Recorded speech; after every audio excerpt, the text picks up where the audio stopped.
Berdoa dimulai. Berdoa selesai. Oke, baik, sebelum kita masuk ke materi, sebenarnya kita absensi dulu ya semuanya. Baby, Hadir Pak. Dani, Hadir Pak. Haikal, Hadir Pak. Adit, Hadir Pak. Juanda. Hadir Pak. Oke, baik, sudah ada semuanya. Di sini kita pertemuan setelah kita melakukan pertemuan 1, 2, dan 3. Di sini kita lanjut pertemuan ke 4 dan 5, yaitu ada mengidentifikasi produk pasar modal syariah. Untuk bahan kajiannya itu bab saham syariah, suku. Kita metode pelajaran itu metode PDWR atau nanti ada studi kasus, tugas kelompok. Terus pengalaman pelajaran nanti bisa untuk analisis produk dan laporan. Dan ada teknik penilaian, itu saya melakukan teknik rubrik. Nanti ada tugas rubrik di akhir. Harapannya indikator pencapaian yaitu menjelaskan karakteristik produk pasar modal syariah. Paham? Nanti kita masuk ke materi ke step selanjutnya. Ini RPS dulu, oke? Baik, kita melakukan ice breaking sebelum perkuliahan supaya kita tuh lebih rileks, lebih santai. Oke, deh, aman ya? Oke, Pak. Oke, boleh berdiri semuanya. Saya ada ice breaking itu pandang-pandang pendek. Oke, kalau pendek gini ya, pendek, panjang. Oke, pendek, panjang. Jangan situ kondisi pindah. Ayo. Oke.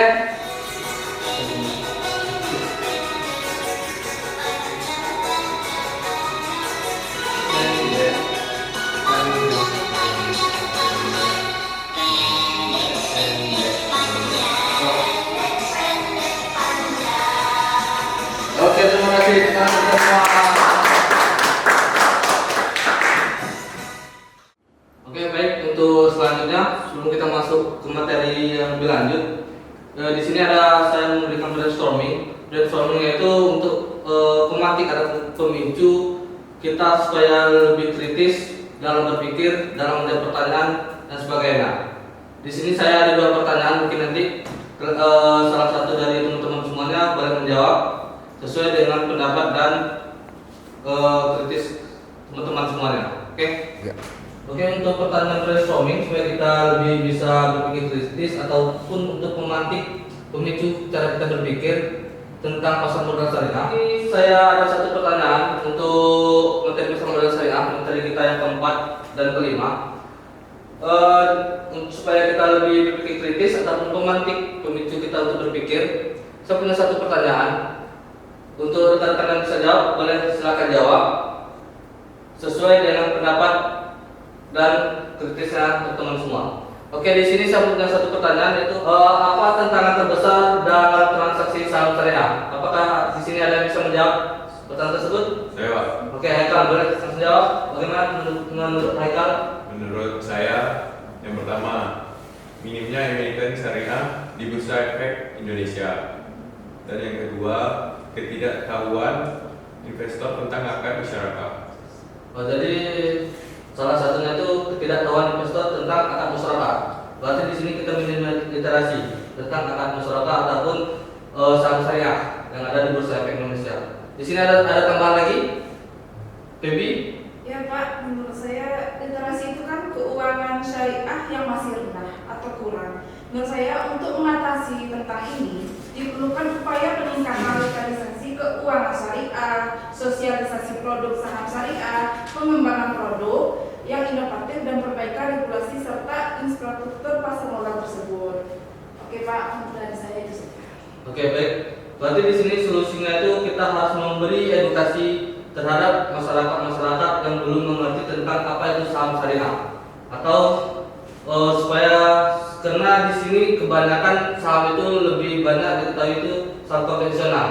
Saham syariah itu belum terlalu dikenal oleh masyarakat dan masih sedikit terdaftar di Bursa Efek Indonesia. Oke, di sini ada teman lagi? Adit, Belanda, Dani. Oke, siap. Terima kasih.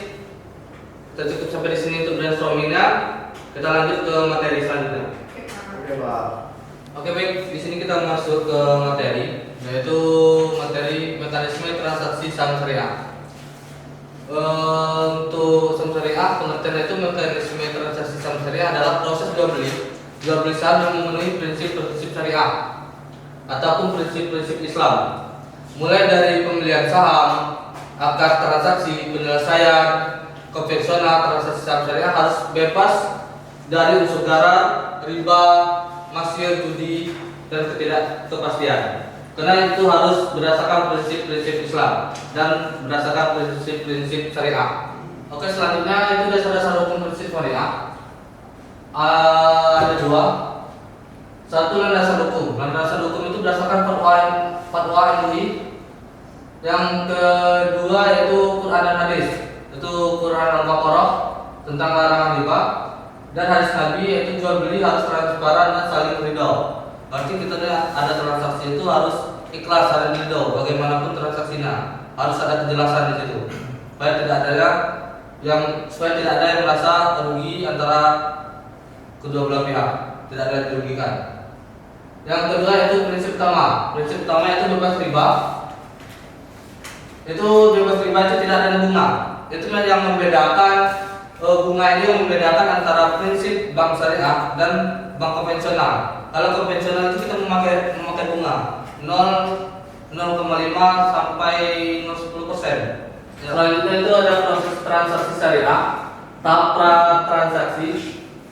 Satu, screening saham, yaitu pilih saham yang terdaftar bursa efek syariah atau DES atau OJK.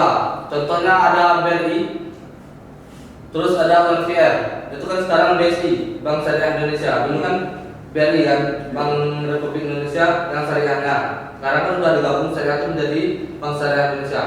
Yang kedua yaitu kriterianya itu harus utang berbasis riba lebih kecil dari 45% total aset. Yang kedua, pendapatan non halal lebih kecil dari 10% total pendapatan.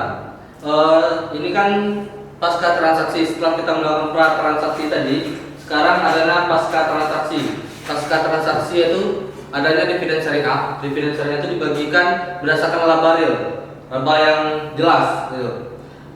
Contohnya itu jika emiten beruntung 1 triliun, maka 30% dibagi sebagai dividen. Yang kedua yaitu monitoring atau pantau perubahan status syariah emiten. Kita tuh harus memantau setelah kita melakukan pra transaksi tadi, kita tuh harus memantau perubahan status syariah tersebut. Di sini ada tantangan selanjutnya solusinya. Solusinya yaitu harus adanya edukasi kita terhadap masyarakat. Itu salah satu kita modul khusus saham syariah yang terdapat di OJK. Yang kedua yaitu adanya inovasi-inovasi terbaru tentang saham syariah.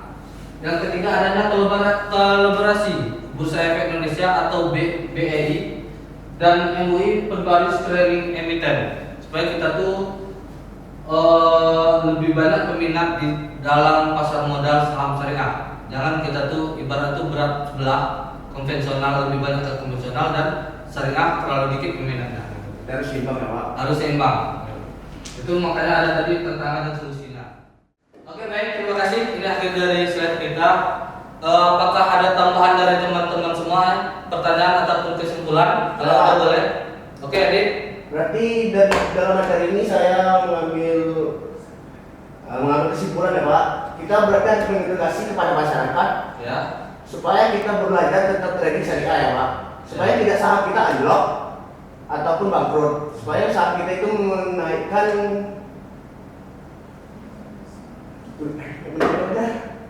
menaikkan harga saham Pak. Oke, boleh.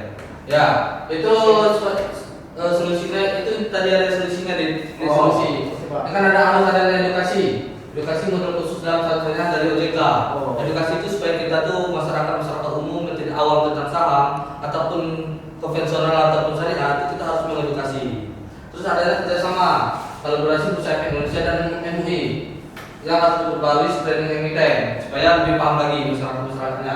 Terus adanya tambahan aplikasi supaya kita tuh lebih mudah diakses, maupun lebih mudah dijangkau oleh masyarakat yang awam yang jauh dari kota atau di mana mereka berada. Lebih gampang diakses ya Pak. Gampang semua diakses. orang. Oke Pak. Masih ya Pak. Oke, ada teman lagi? Tidak cukup? Cukup. Baik, terima kasih.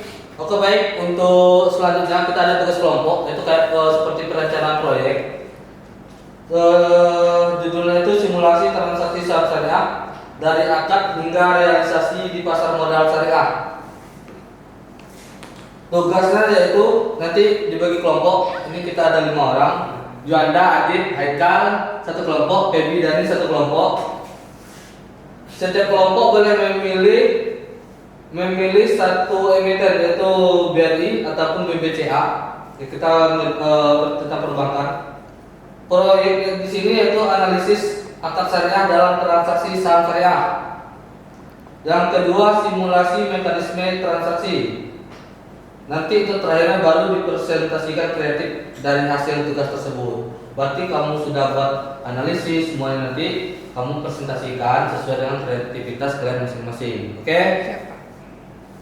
Oke, baik, kesimpulan kita di perkuliahan hari ini dengan judul mekanisme transaksi saham syariah. Kesimpulannya itu syariah harus berdasarkan prinsip-prinsip Islam, prinsip-prinsip syariah yang bebas dari unsur gharar ataupun ketidakpastian, judi ataupun objek-objek haram seperti bunga dan lain-lain. Dan syariah harus adanya edukasi terhadap masyarakat supaya saham syariah itu lebih baik. Terakhir penutup kita refleksi dulu. Siapa yang menanyakan apakah kuliah hari ini kalian senang ataupun bahagia?